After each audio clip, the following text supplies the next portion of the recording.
এবারের ঈদ আনন্দ স্পর্শ করেনি রাজধানীর কালশিবস্তির বাসিন্দাদের। সম্প্রতি আগুনে পুড়ে ছাই হয়ে গেছে মাথার ওপরের শেষ আশ্রয়টুকু। ঘরবাড়ির সঙ্গে পুড়ে গেছে উৎসবের আনন্দও। সব হারিয়ে খোলা আকাশের নিচে এখন দিন কাটছে বাস্তুচ্যুত এই মানুষগুলোর। আনন্দের অনুভব কিভাবে হবে? আমরা তো মনে করি কোনো ঈদই নাই, আমাদের জন্য মাটির সাথে ঈদ মিশে গেছে। ঈদের কোনো আনন্দ আছে?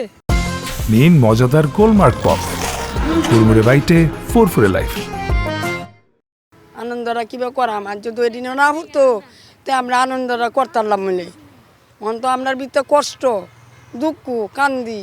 মাথা গোজার ঠাঁই হারিয়ে এখন দিশেহারা এখানকার বাসিন্দারা। বেঁচে থাকার নির্মম লড়াইয়ে তারা। উৎসবের দিনে আনন্দের বদলে তাদের চোখে এখন শুধুই অনিশ্চয়তা আর অন্ধকার। আমি হয়তো দরিদ্র প্রতিবন্ধী মানুষ, আমার একটা হাত নাই, আমি 4-5টা ছেলে সন্তান নিয়ে খুবই অসুখ আছি। আমার অনেক কিছু হারাইছে, আমি ঘরে থাকুন না রাস্তায়, ঘরে থেকে সুতাও পাই করতে পারি। এমন সংকটময় পরিস্থিতি থেকে উত্তরণে সরকারের জরুরি ও কার্যকরী সহযোগিতা চান ভাগ্য বিড়ম্বিত মানুষগুলো।